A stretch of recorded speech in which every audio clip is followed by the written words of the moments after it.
Ciao a tutti e a tutte e benvenuti, siamo al Salone del Libro di Torino 2023 e siamo con Dale Furutani, grazie alla casa editrice Marcos y Marcos. Il suo ultimo libro pubblicato per loro si intitola Il ritorno del Ronin.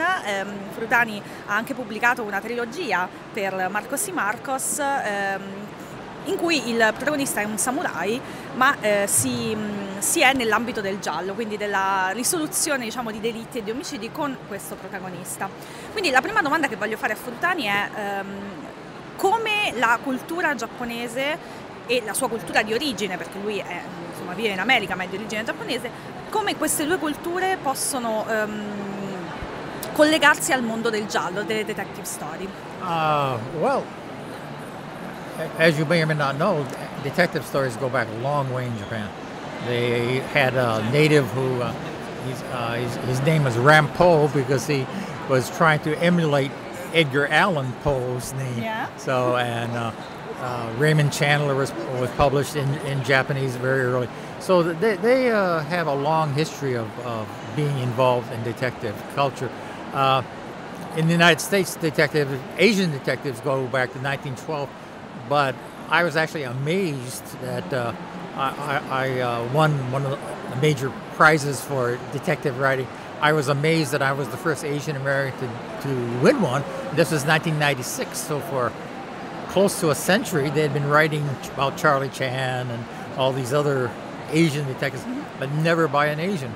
So in American culture, it's might have a more shallow root than in Japan in terms of the people who are writing the books. Yeah. Il protagonista di questo libro è appunto un Ronin che si accompagna a due bambini e questo è, diciamo, oltre alla storia e alla detective story, appunto agli omicidi che accadono, insomma, attorno a lui, è una parte molto interessante, proprio il suo rapporto con questi due bambini. Yeah, well, the first three books, the searches for the girl, for the child. Yeah. And that was resolved in the third book. So then I had to go off in a different direction.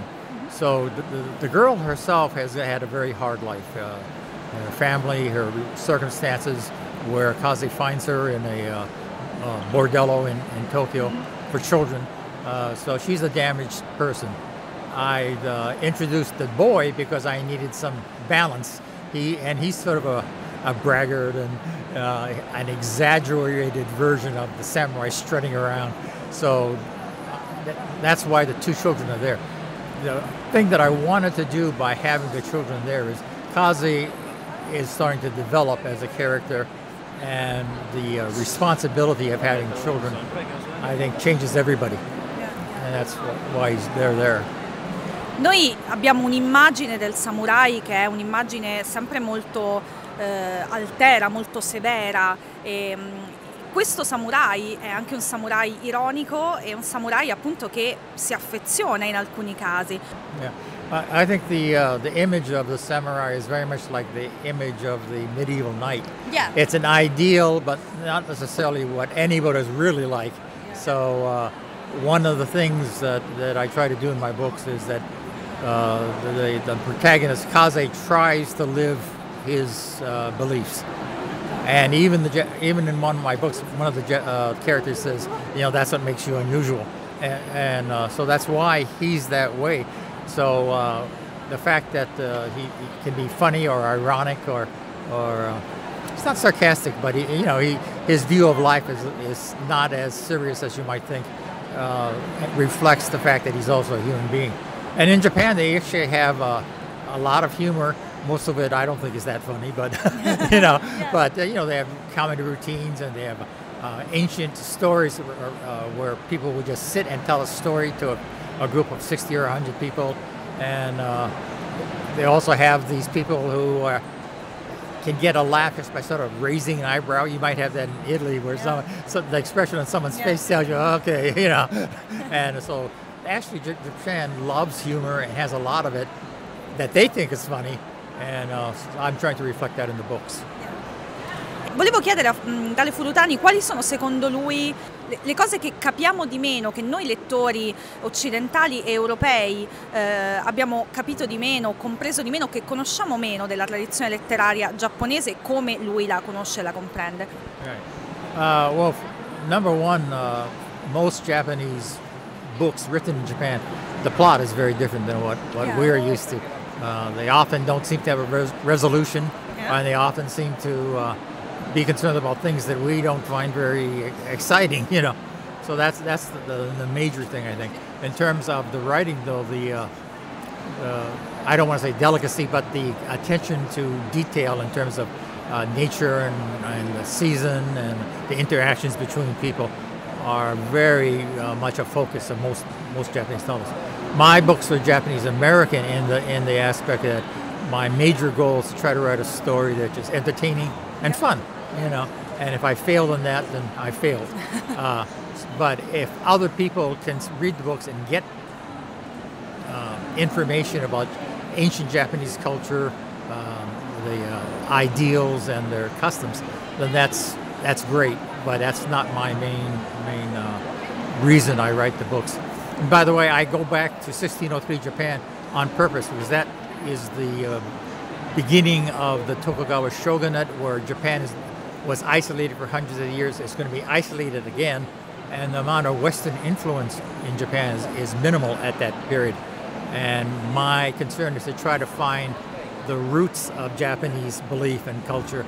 So that's why Kaze talks a lot about Zen, he talks a lot about honor, and he talks a lot about responsibilities. Un'ultima domanda riguarda il Dale Furutani lettore.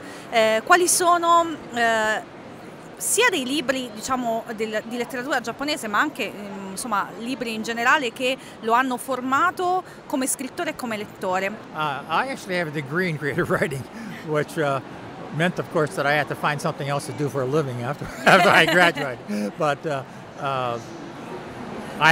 currently I have a policy of not reading fiction while I'm writing a book.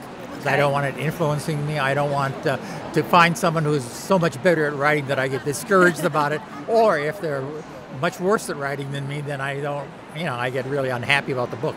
So I read fiction just between books. I read a lot of nonfiction. But prior to that policy, I would read a lot of Raymond Chandler, Dashiell Hammett, those classic, what we call hard-boiled detective.